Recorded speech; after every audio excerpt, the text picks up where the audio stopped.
그리고 여영진 어르신, 한기춘 어르신, 그리고 서복실 어르신, 이 세 분이 하나님의 침례에 순종하셨고, 이제 오늘 이제 여러분들과 함께 교회에서 예배를 같이 드리고 있습니다.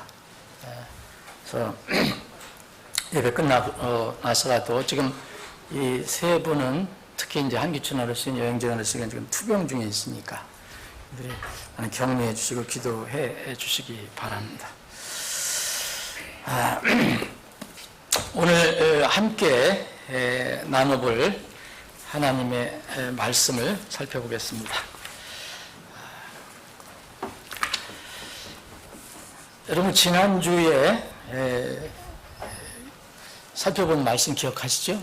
기억이 안 나시는 분은 주보 열어보시면 돼요. 중간에 신명기 4장에 있는 말씀을 가지고 주를 두려워하는 법을 배우자, 주를 경외하는 것을 배우라 이런 제목으로 말씀을 드렸는데, 그때 이제 왜 두려워해야 하느냐, 주님을 왜 경외해야 하느냐, 하나님을 왜 경외해야 하느냐, 그 이유를 살펴봤고, 그렇게 함으로써 그 경외하는 자들이 얻는 유익을 살펴봤고, 그리고 어떻게 그러면 하나님을 경외하냐, 배우라고 그랬으니까요.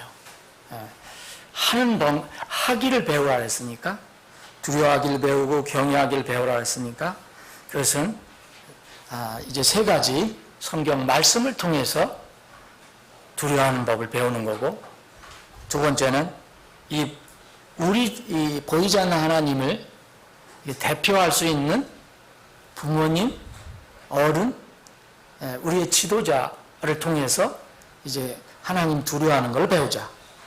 그리고 세 번째는 하나님께서 베풀어 주신 모든 삶, 내가 지금 살아가고 있는 이 모든 삶 속에서 주어진 것, 이것들을 위해서, 이것들을 통해서 이제 하나님을 두려워하는 것을 배우자. 그 중에 하나가 가장 큰 것이 하나님께서 우리에게 주신 물질. 이스라엘 백성은 그 물질을 하나님께 드릴 때 하나님을 두려워하는 것을 배운다고 주님께서 말씀하셨습니다.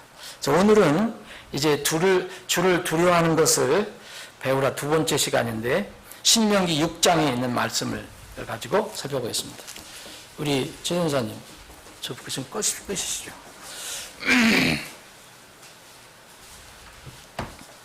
얼굴이 바람이 나한테 와갖고.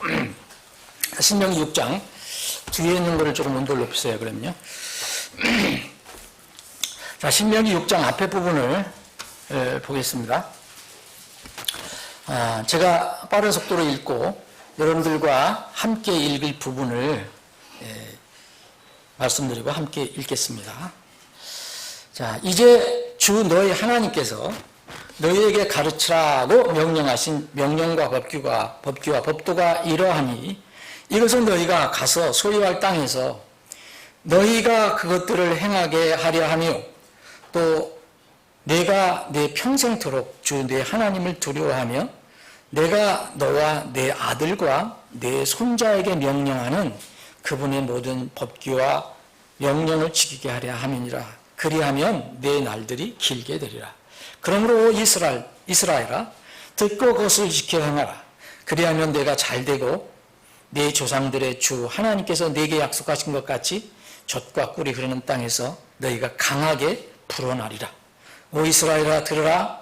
주 우리 하나님은 한 주시니 너는 네 마음을 다하고 혼을 다하고 힘을 다하여 주 네 하나님을 사랑하라. 여러분, 참고로 여러분들 가지고 계신 성경에서 굵은 글씨로 되어 있는 주는, 여러분들 가지고 계시던, 옛날에 가지고 계시던 개역 성경으로 말하면 여호와라는 뜻입니다. 근데 이제 이스라엘 사람들은 하나님의 이름을 함부로 부르는 것을 두려워했기 때문에 이렇게 주라는 말로 바꾼 것입니다. 그래서 주, 굵게 되어 있는 것은 옛날에 여호와 하나님이라는 것을 아시면 돼요. 이날 6절입니다. 6절부터 7절, 8절, 9절, 요 4절은 뜻을 생각하시면서 함께 봉독하겠습니다. 시작합니다. 이날 내가 네게 명령하는 이 말씀들을 네 마음속에 두고 그 그것들을 내 자녀들에게 부지런히 가르치며 내가 내 집에 앉았을 때든지 길을 걸어갈 때든지 누웠을 때든지 일어날 때든지 그것들을 말할 것이며 너는 또 그것들을 내 손에 메어 표적으로 삼고 내 눈 사이에 두어 이마에 표로 삼으며 또 내 집의 기둥과 문에 기록할지니라. 아멘. 아버지 하나님, 오늘도 우리에게 생명의 말씀을 주셔서 그 말씀을 묵상하고 이 말씀 속에서 주님께서 주시는 그 교훈을 나누고자 원합니다. 하나님의 말씀은 세상 사람들이 기록한 글이 아닙니다. 하나님께서 우리에게 꼭 영적으로 또 물리적으로 유익을 주시기 위해서, 복을 주시기 위해서 주신 말씀입니다. 이 말씀을 오늘도 겸허한 마음으로 받고 우리에게 생명이 되는 것뿐만 아니라 우리가 이 땅을 살아갈 때에 승리하는 삶을 살 수 있는 그런 원동력이 되는 말씀이 되게 해 주시옵소서. 거룩하신 예수님의 이름으로 기도합나이다. 아멘. 제가 31장, 신명기 31장을 한 군데 더 읽어드리겠습니다. 31장. 빠른 속도로 읽겠습니다. 9절입니다. 모세가 이 율법을 기록하여 주의 언약궤를 매는 레위 아들 제사장들과 이스라엘 모든 장로들에게 넘겨주고 그들에게 명령하여 이르되 7년이 끝날 때마다 곧 면제년의 엄숙한 때에 장막절에 온 이스라엘이 주 네 하나님께서 택하실 곳에서 그분 앞에 보이려고 올 때에 너는 온 이스라엘 앞에서 이 율법을 낭독하여 그들이 듣게 할지니라. 백성들 곧 남자와 여자와 아이들과 내 문 안에 거하는 나그네를 함께 모아 그들이 듣고 배우고 주 너의 하나님을 두려워하며 이 율법의 모든 말씀을 지켜 행하게 할지니 이것은 아무것도 알지 못한 그들의 자손들이 너희가 요르단을 건너가 소유할 땅에 사는 동안 듣고 주 너희 하나님을 두려워하기를 배우게 하려 함이니라. 아멘. 이 말씀은, 우리가 지금 나눌 말씀은 주로 5월달에 많이 나누는 말씀입니다. 5월달에 가정의 달에서 많이 나누죠. 오늘 다시 한번 이 말씀을 나누기를 원합니다. 여러분, 자녀들이 잘 되기를 원하지 않는 부모는 이 세상에 없습니다. 아이들이 잘 되기를 원하지 않는 어른들은 없을 것입니다. 그런데 하나님을 믿는 부모와 세상에 하나님을 모르고 하나님을 믿지 않는 불신 부모는 분명히 차이가 있습니다. 세상의 불신 부모는 세상에서 잘 되는 것만 바라지만 자녀들이, 거듭난 부모는, 하나님을 경외하는 부모는 그것 전에 먼저 있어야 할 것이 있다는 것을 압니다. 세상에서 잘 되는 것, 먼저 있어야 할 것이 무엇인가를 압니다. 만약 믿는다고 하는 부모가 자녀들이 세상에서 잘 되고 그 뒤에는 어떻게 되든 신경 쓰지 않는다 그러면 그 부모는 거듭난 부모가 아닙니다. 자기 자녀가 육이 잘 되기를 바라면서 그 영혼은 어떻게 돼도 좋다 이렇게 생각하는 부모는 정상이 아니잖아요, 여러분. 그 부모는 구원을 알 수가 없는, 알지 못한 부모예요. 세상 부모하고 무슨 차이가 있습니까? 그래서 하나님을 두려워하는 부모는 세상 부모하고 분명히 다릅니다. 이 차이를 성경에서는 여러 군데서 알려주고 있어요. 잠언 23장 13절 14절에 보면 아이를 바로잡는 것을 금하지 말라. 네가 그를 해초리로 때릴지라도 그가 죽지 아니하리라. 하나님께서 오직 얼마나 안타까우셨으면 이런 말씀을 했을까. 옛날 이스라엘에도 애를 너무나 왕처럼 이렇게 아마 길렀던 그런 가족이 있었는가 봐요. 그러니까 아이를 해초리를 대면 죽는 줄 알고, 근데 하나님께서 해초리 대도 안 죽어 이런 말씀 하셨어요. 근데 잠언 23장 14절은 아주 귀중한 말씀이에요. 이거는 두려운 말씀입니다. 너는 그를 회초리로 때려서 그의 혼을 지옥에서 건질지니라 그랬습니다. 여러분, 어떻게 회초리를 때린다고 아이들이 지옥에서 천국으로 올라옵니까? 이게 무슨 말씀입니까? 아이들의 미래는, 그 혼의 미래는 거의 100%는 아니라도 90몇 프로는 부모 손에 있다는 겁니다. 네. 해초리로 한번 때려서 다 천국 간다면 다 한번 때려주면 되죠. 뭐. 그런 뜻이 아니죠. 이것은요. 그런데 분명히 너는 네 자식을 해초리로 때려서라도 그의 혼을, 그의 영혼을 지옥에서 건질지니라라고 그랬습니다. 그래서 잠언 13장 24절에는 매를, 회초리를 아끼는 자는 자기 자식을 미워하는 부모라고 그랬어요. 여러분, 부모가 자기 자식을 미워하는 부모 어디 있습니까? 그런데 실제로 그렇게 사는 부모들이 너무 많은 거예요. 하나님 말씀에 의하면.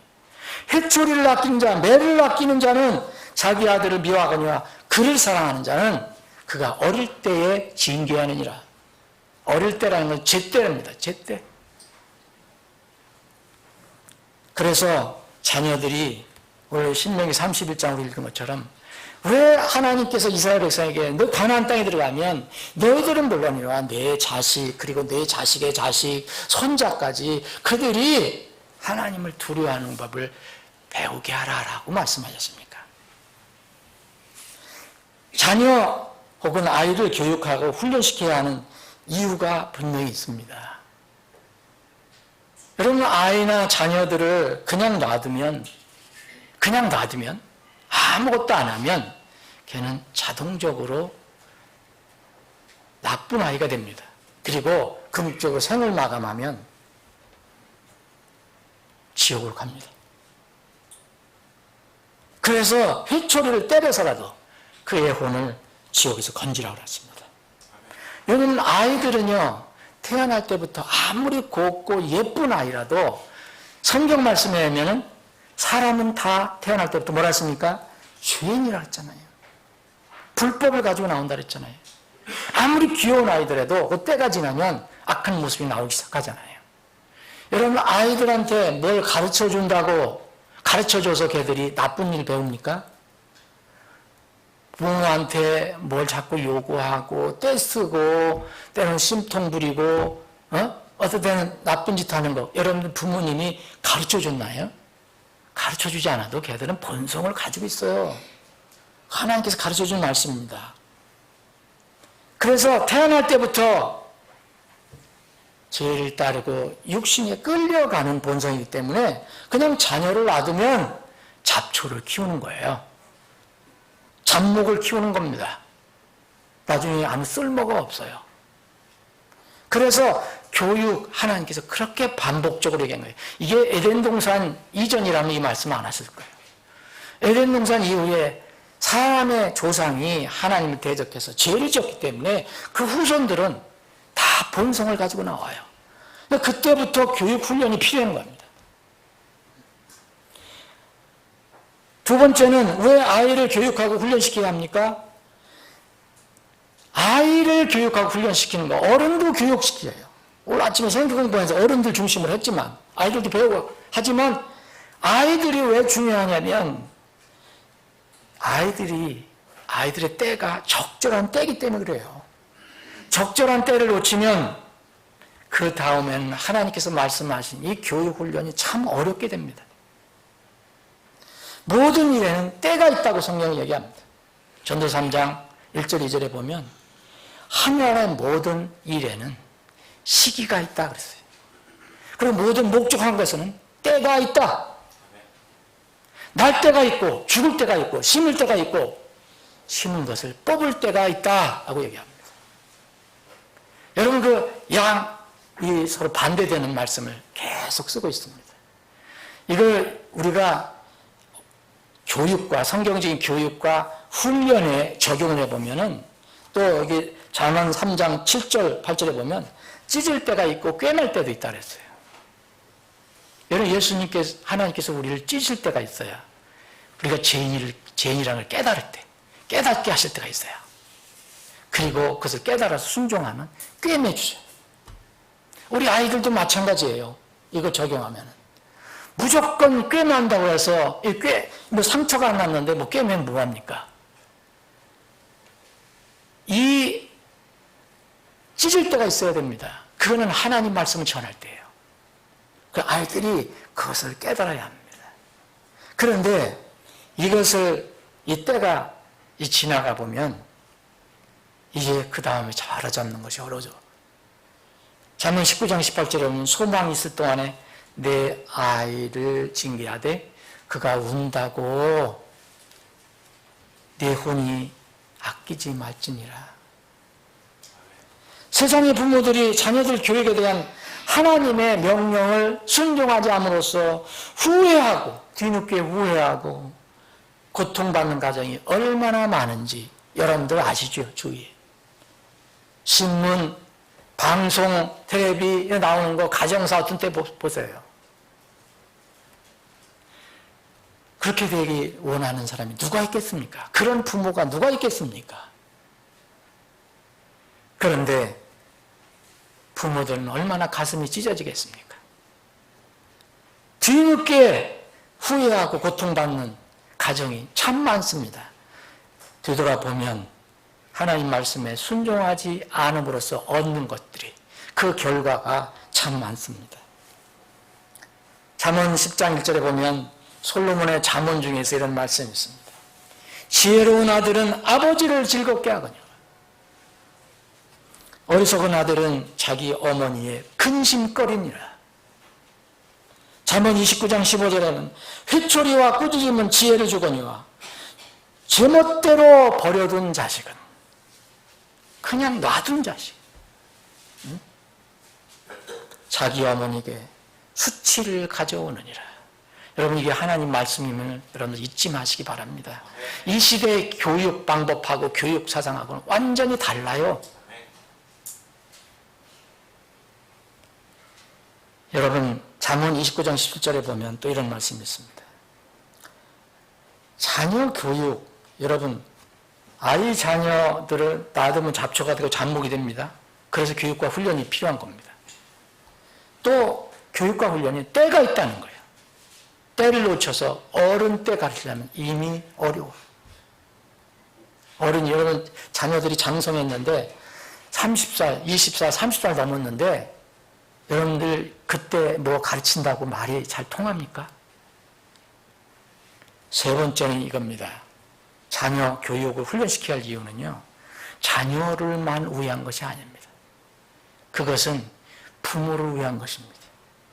아이들만 위한 것이 아니에요. 어른들을 위한 것이에요. 이것은 그 어떤 리드를 받는 사람들만 위한 게 아니에요. 큰 지도자들을 위한 것입니다. 잠언 29장 17절에 보면 내 아들을 바로잡으라. 그리하면 그가 내게 안식을 준다.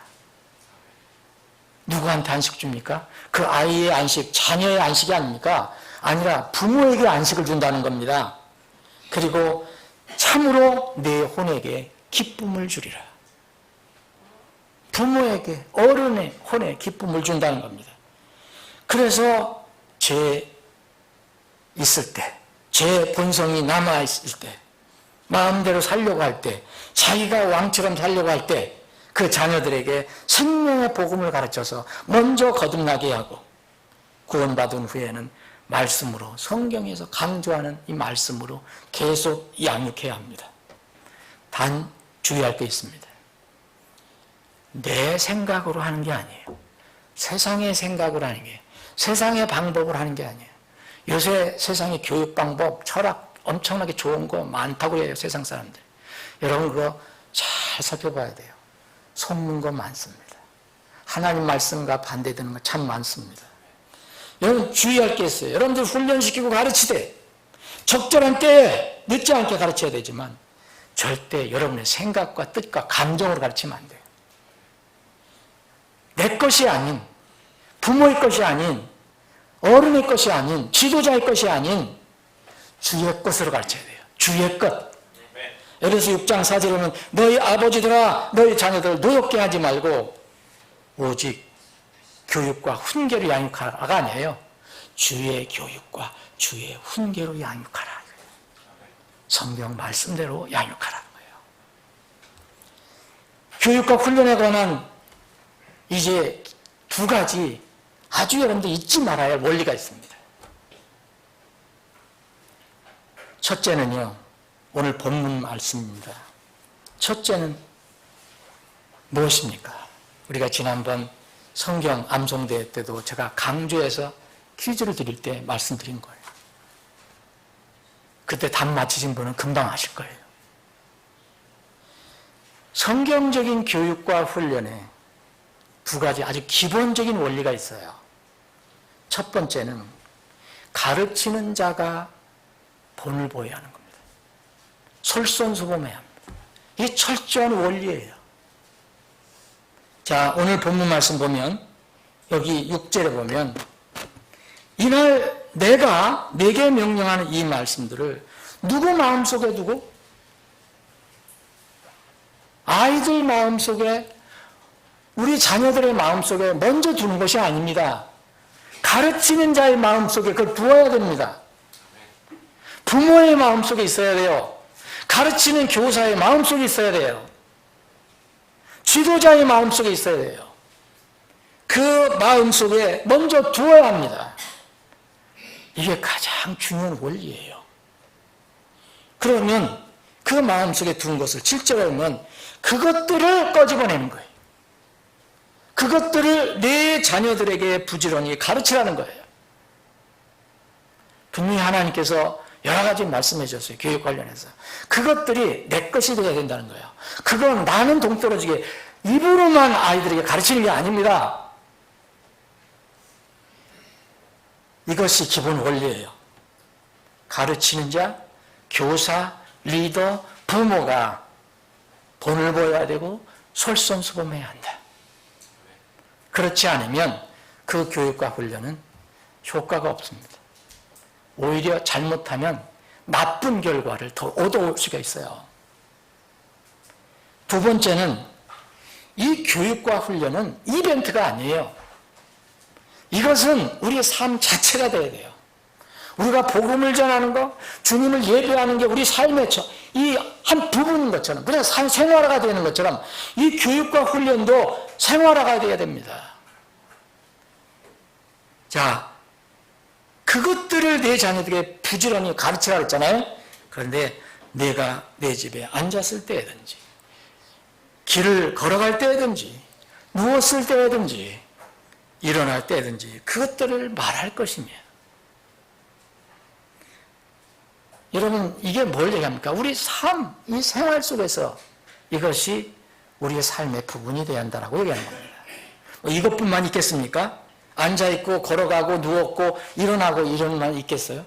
여러분들이 하는 지금 복잡한 세상에서 하는 모든 것들, 그때 여러분들이 자녀가 있으면, 여러분들이 가르칠 사람이 있다면 늘 생각해야 되는 거예요.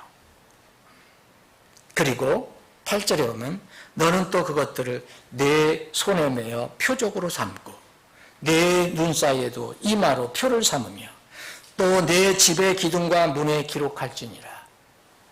이것도 생활의 한 부분인데, 여러분 이 말씀을 아이들의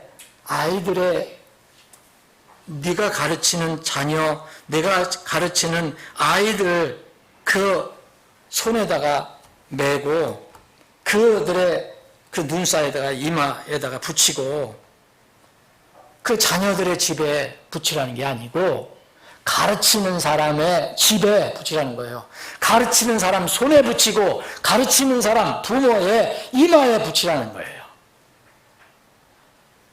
여러분 이 표적을 손에 붙이고 이마에 붙인다는 이스라엘 사회에서는 뭘 얘기하느냐면요, 다른 사람이 그걸 보는 거예요. 여러분 저 사람이 하나님 말씀을 이마에 붙이고 다니는데, 여러분 그 정통 유대인들 보면 요새 까만 옷 입고 여기다가 뭐 이렇게 탁 붙이고 다니는 거 보이시죠? 예.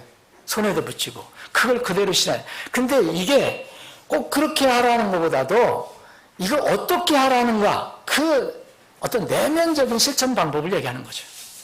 여러분, 그렇게 해놓고서도 안 하면 무슨 소용이 있습니까, 여러분? 여러분, 솔선수범 가르침을 또 생활화해야 되는 겁니다. 이 하나님 말씀을 가르치는 사람은 먼저 그것이 자기에게 있어야 돼요. 여러분들 혹시 자녀에게 성경의 복음을 가르치겠다, 우리 자녀는 빨리 복음을 가르쳐서 구원받게 해야 되겠다라면 부모가 구원받지 않은 상태에서는 불가능한 겁니다. 특별한 경우 아니면. 에? 어떻게 진지하게 그걸 자녀들에게 가르칠 수 있겠어요? 자기는 천국 지옥도 안 믿고 하나님이 있는가 없는가도 잘 모르는데 어떻게 자녀들한테 가르칠 수 있겠습니까? 여러분, 내가 없는데 어떻게 남한테 나눠줘요? 내가 알지 못하는데 어떻게 남한테 지식을 전해줍니까? 그건 죽은 거죠. 여러분, 복음뿐만 아니라 이것은 모든 삶에서 다 적용되는 것입니다. 여러분, 부모가 믿음에서 본을 보이지 못하면서 자식이 잘 되기를 바라는 것, 이거는 진짜 로또 사는 거하고 똑같아요. 로또 살 때 여러분, 친여성도들은 로또 사는 거 아닙니다. 그 투기하지 마세요. 그렇게 살 필요가 없어요. 어떤 사람은 그럽니다. 아유, 목사님, 로또 당첨되면 교회 건물 줘요.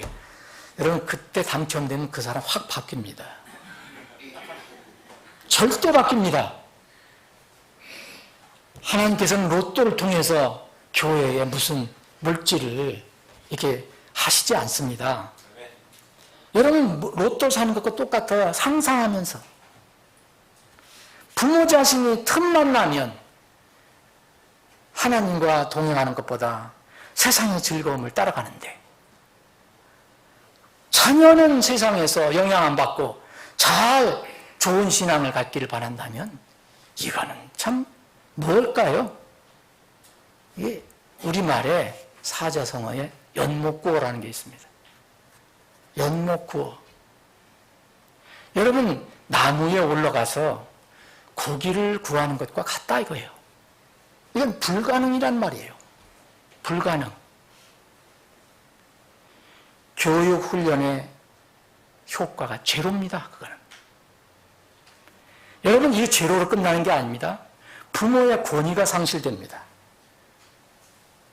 그리고 오히려 나쁜 결과가 나올 수도 있는데 자녀는 부모를 따라 위선적인 자식이 되어갑니다. 이중적인, 만약 교회를 다닌다라도 이중적인 교인이 되는 거예요.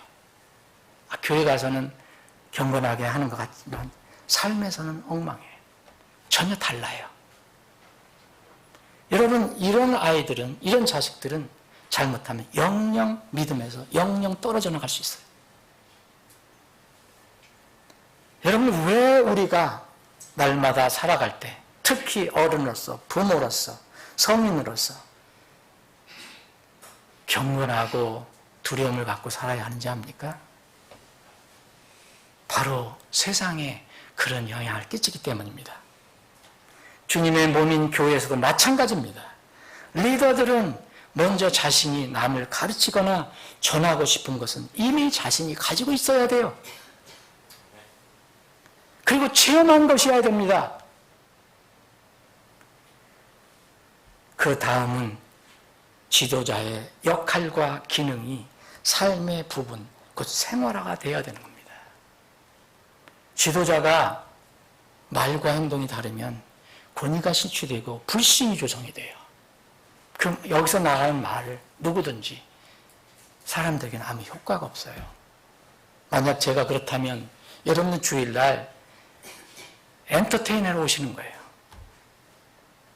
하나님 말씀으로 나의 삶을 바꾸거나 내 영적인 삶을 살찌려고 하는 게 아니라 나를 연예인이나 무슨 가수나 이런 사람으로 바라볼 수 있는 거예요. 그런 사례가 이 이스라엘에 있었어요. 대언자들이 가서 말씀을 전하는데 전부 노랫소리를 듣는 거예요. 기분 좋은 노랫소리. 하나님 말씀을 전하는 대언자들이 이중적인 생활을 하고 하나님 말씀에다가 뭘 덧붙이고. 여러분, 리더들은 먼저 자신이 남을 가르치거나 전하고 싶은 것이 있다면 이미 그것이 있어야 되고, 또 그 지도자는 역할, 그 기능이 자기의 삶의 부분이 돼야 돼요. 교회에서 생활과 가정생활, 사회생활이 서로 다른 사람은 지도자가 되어서는 안 됩니다. 복음을 전하는 사람은 멀리 아무도 모르는 사람한테 가서 한 번 전할 수 있는데, 여러분들 지켜보거나 여러분들 같이 사는 사람이 복음을 전하라는 것은 거룩한 하나님이 되어가는 건데, 하나님의 그 뜻을 따라가는 건데, 그 전하는 사람이 이중적인 생활을 하면 그 복음은 조롱거리가 되고 맙니다. 여러분, 왜 이 세상에서 지금 개독교라는 말이 나오는지 아세요? 이거는 하나님을 부정하고 기독교를 공격하는 그런 나쁜 사람들이 있지만, 이 신성모독에 이 용어가 나온 것은, 기독이라는 것은 그리스도라는 말인데, 여기를 개에다가 비유한다는 것은 신성모독에서 신성모독이죠. 그런데 이 불신자들만 탓할 게 아니에요.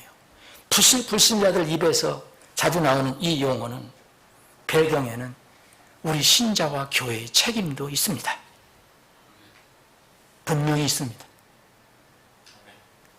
교회에서 일어나는 그런 모든 불의한 일들, 도저히 세상에서도 일어나지 않는 그런 일들이 있고, 지도자들이 이중적인 생활을 하고, 또 교회에서도 성도들도, 이 교인들도 그렇고, 그러니까 불신하는 사람들은, 세상에 있는 사람들은 그렇게 욕을 하는 겁니다. 여러분, 보이지 않는 하나님을 경외하는 것은 그분의 말씀을 경외하는 것이라고 말씀드렸잖아요. 보이지 않는 하나님을 여러분들 어떻게 경외하고 두려워합니까? 그분의 말씀을 두려워하는 거예요.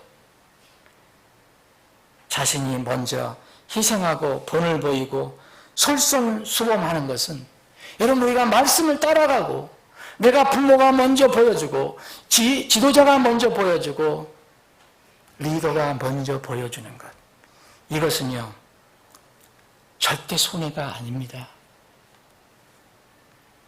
자신에게 결국 복으로 돌아옵니다. 자식도 잘 되지만 자식에도 잘 되고 자신에게도 잘 됩니다. 여러분, 잠언 29장 10절에 또 이런 말씀이 있습니다. 아까 읽어드린 것처럼 내 아들을 바로잡으라. 그리하면 그가 네게 안식을 주겠다 그랬어요. 참으로 내 혼에게 기쁨을 주리라. 잠언 시편 128편 1절에 보면 주를 두려워하며 그분의 길들로 걷는 모든 자는 복이 있느니라. 잠언 20장 6절 7절에 보면 대부분의 사람들이 저마다 자기의 선함을 외치려니와 누가 신실한 사람을 찾을 수 있으리요. 자기가 다 선하다고 하죠. 근데 누가 하나님께 볼 땐 어떤 사람이 신실한 사람 찾을 수 있으리요. 의로운 자는 자기의 순정한 가운데 건나니 그의 자녀들이 그를 따라 복을 받느니라. 여러분, 복과 재앙에, 성경에서 그렇게 많이 나오는 복과 재앙에 갈림길이 있어요. 다른 것도 많이 있잖아요. 여러분, 우상숭배, 하나님 우상숭배 지극히 싫어하십니다. 그런데 그 우상숭배에 의하면 우상숭배를 하는 사람, 복에서 이제 재앙으로 돌아선 거죠.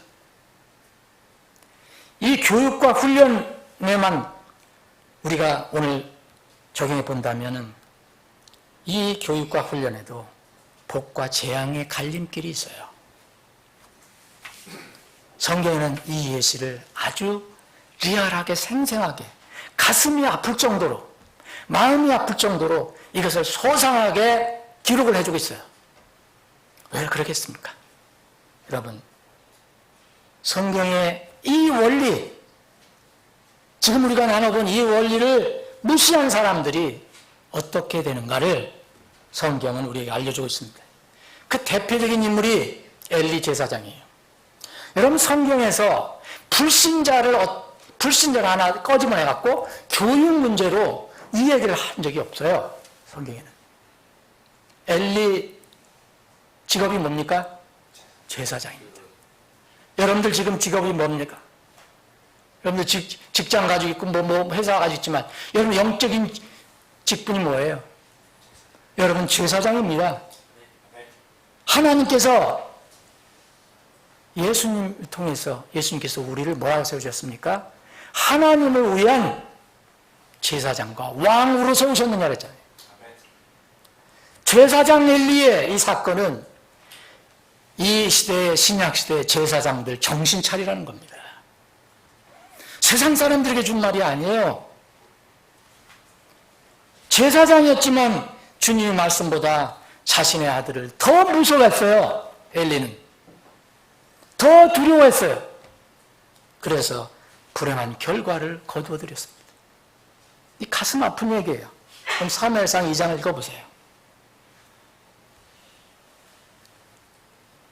이 아들이 제사장이었지만 아들이 그렇게 어렸을 때부터 가르치질 않습니다. 엘리는 자동적으로 될 줄 알았죠?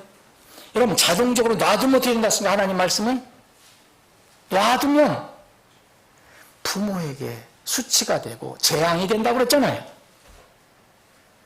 근데 엘리는 제사장이었으면서도 뭐 제사장 역할 훌륭하게 했을 거예요. 이 엘리는 사무엘을 키웠던 사람이니까. 이 엘리 제사장은 남은 키웠는데 자신의 아들들은 교육 훈련을 하지 않았어요. 그래서 무서운 결과를 거두게 됩니다. 사무엘상 2장을 한번 보겠습니다.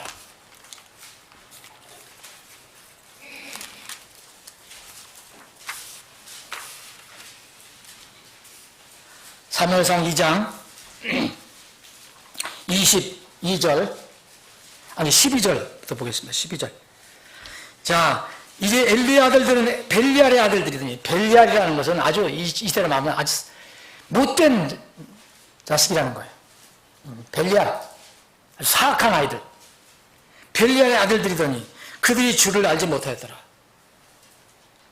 근데 이 아들 제사장은 이게 뭐니까 이거 계속 자식들도 제사장이 되는 거예요. 물려가는 거예요. 그래서 자식들도 자동으로 제사장이 됐어요. 그런데 하는 짓이 그거잖아요.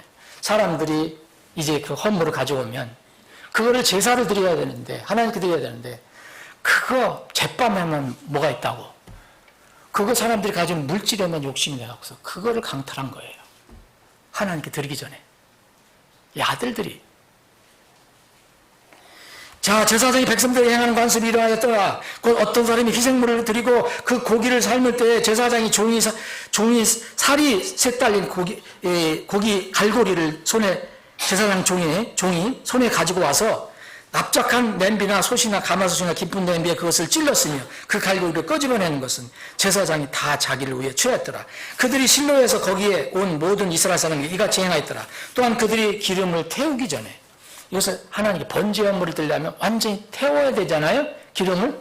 그런데 제사장의 종이 와서, 이 아들들이 와서 희생물을 드린 사람들에게 말하기를 제사장을 위해 구울 고기를 주라. 제사장은 당연히 이제 남는 부분이 있어요. 그거만 먹고 살아야 되니까 하나님께서 정해놓은 법이 있어요. 근데 욕심이 생겨서 우리 제사장이 먹을 고기를 좀 내놔라 얘기하면서 그가 내게서 삶은 고기가 아니라 날고기를 받으려 하노라. 이런 얘기를 합니다. 날고기를 달라 이거예요. 날고기를. 바치기 전에 내놔라 이거예요.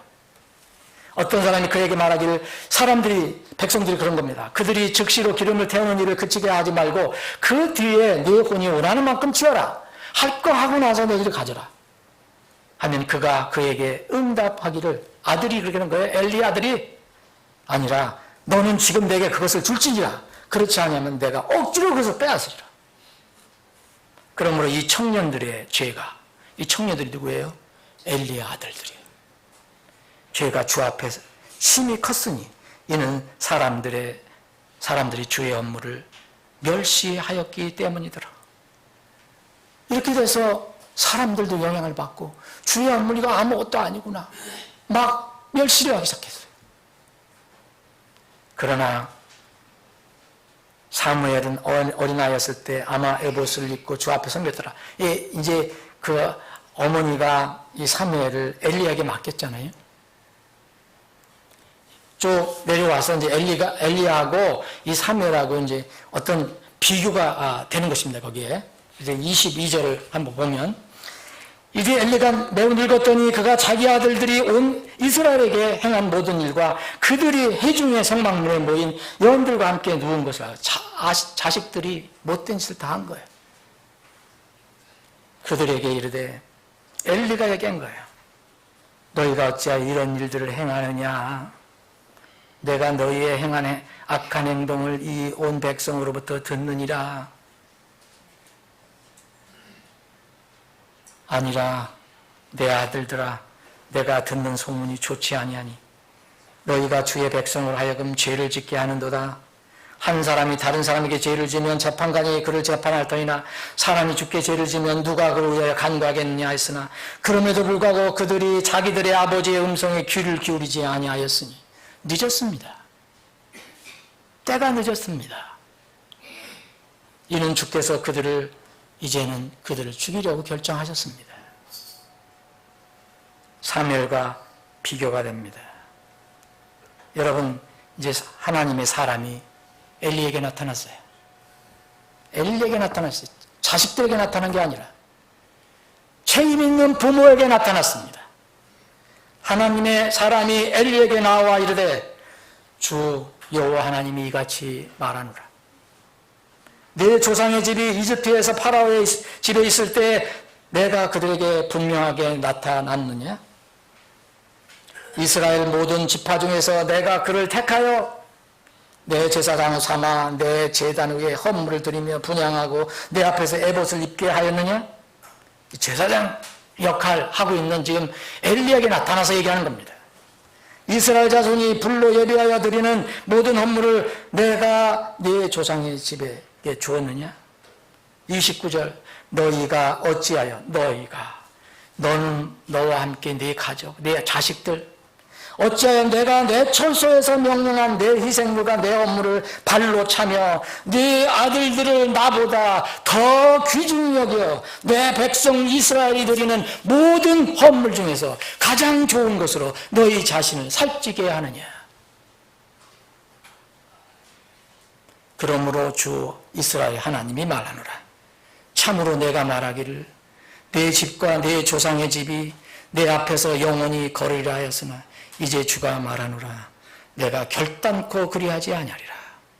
나를 존중히 여기는 자들은 내가 존중히 여기고 나를 멸시하는 자들은 소홀히 여기리라. 여러분 그 뒤에 읽어보십시오. 엘리 제사장이 이제 가문이 끊깁니다. 제사장 가문이 끊깁니다. 이거는 이스라엘 백성의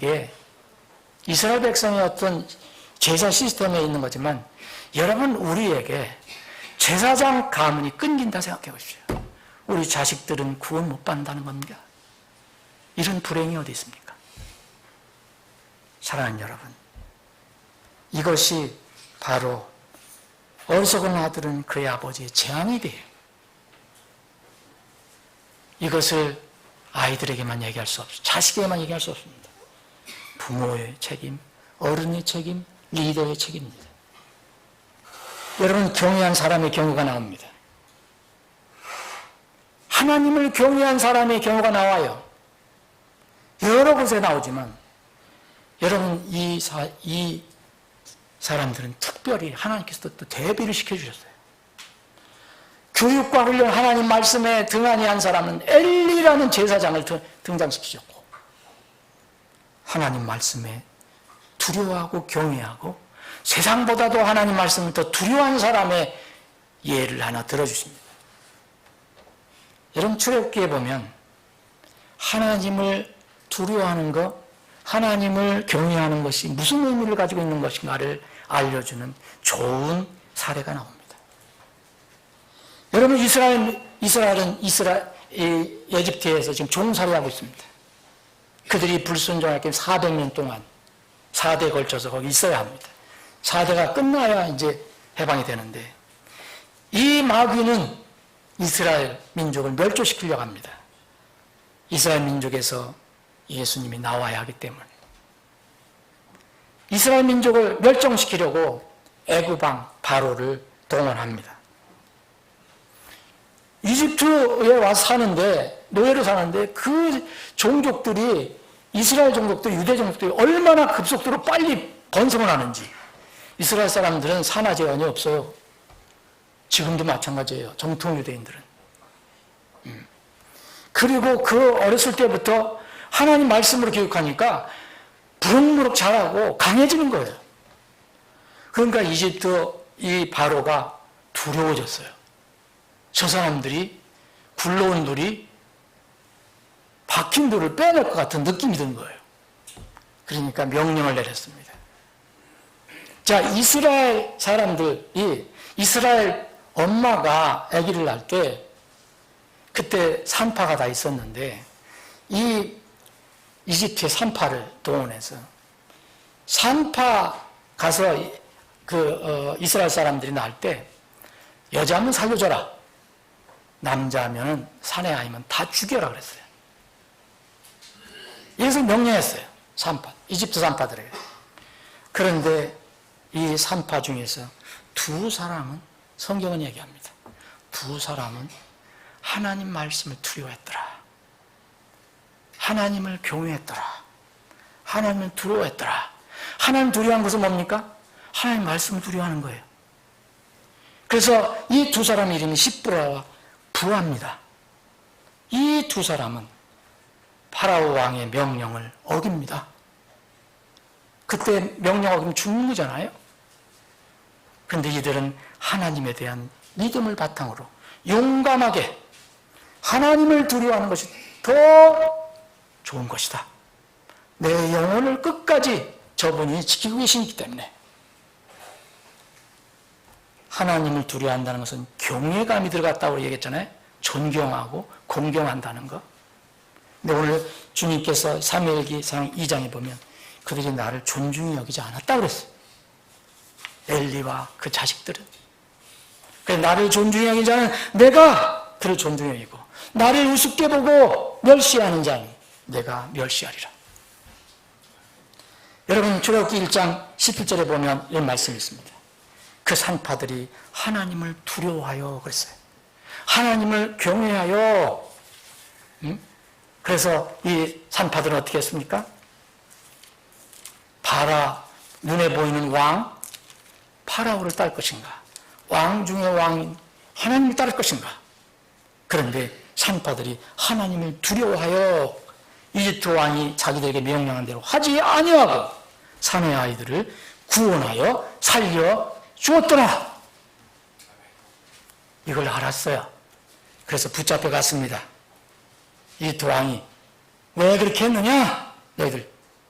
그랬더니 아니 내가 가기 전에 그들이 얼마나 튼튼한지 산모가 얼마나 강했는지 내가 가기 전에 다 쑥쑥 났더라.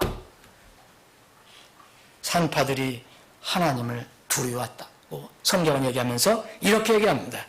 출애굽기 1장 21절에 보면 산파들이 하나님을 두려워했으므로 하나님을 공경했습니다. 하나님께서 어떻게 하셨는가 보세요. 하나님께서 그들의 집을 세워주었더라. 여러분 그들의 집을 세워줬다는 건 뭡니까? 부하와 시브라 부하의 가정 자손들은 계속해서 집이 연결이 됐다는 겁니다. 자식들이 잘 됐다는 거죠. 부모들이 그렇게 원하는 것. 집을 세워줬다는 게 뭡니까? 말씀을 정리하겠습니다. 여러분 우리에게 주어진 명령 중에 가장 큰 명령 전도선교인데 전도선교는 내가 먼저 하나님의 말씀을 깨닫고 구원받아 그 말씀이 내 마음속에 심어져 있을 때 가능합니다.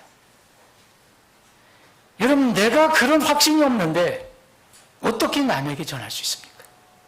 베드로전서 3장 15절 16절에 보면 이런 말씀입니다. 오직 너희 마음속에 주 하나님을 거룩히 구별하고 너희에게 너희 속에 있는 소망의 이유를 묻는 모든 자들에게 대답할 것을 항상 예비하라. 예비하려면 뭐냐? 여기 소망의 이유가 다른 사람에 있는 게 아니라 내 마음속에 있는 거예요. 여러분 천국의 그 성경에서 얘기한 그 소망을 여러분 믿으십니까? 지금 이 나팔소리 올 때 우리가 어떻게 나팔소리 날 때 어떻게 주님께서 우리를 부르신다는 거 여러분 믿으십니까?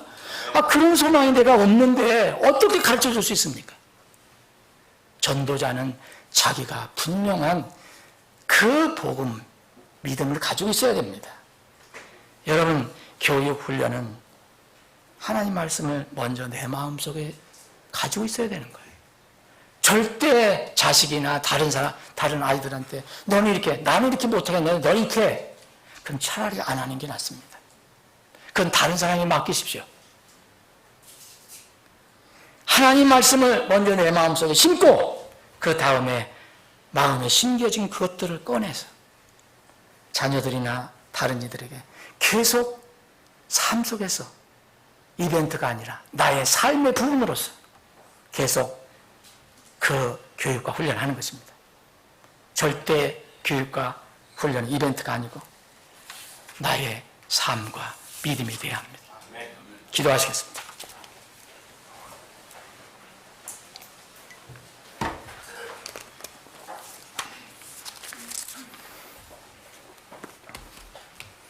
여러분, 누가 전해도 성경 말씀은 그 말씀대로만 전하면 그것은 하나님의 입에서 나온 말씀입니다.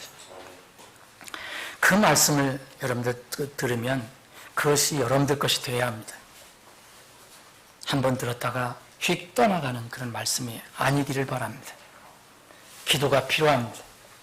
그래서 여러분들 말씀을, 들은 말씀을 여러분들 마음속에, 마음밭에 깊게 심겨지도록 주님께 심어주시도록 기도하시기 바랍니다. 아버지 하나님, 오늘도 말씀을 주심을 감사합니다. 우리는 이 땅에서 혼자 사는 것이 아니고 분명히 가정생활을 꾸려가고 사회생활을 꾸려가고 교회생활을 꾸려가면서 나의 삶을 통해서 남에게 전해주고 또 영향을 줘야 할 것들이 있습니다. 특별히 교육, 주님께서 말씀하신 교육 훈련에 대해서 하나님께서 우리에게 가르쳐 주신 원리를 절대 잊지 않고 그 말씀을 따라 교육에 많은 소중한, 풍성한, 아름다운 열매를 거둘 수 있게 해 주옵소서.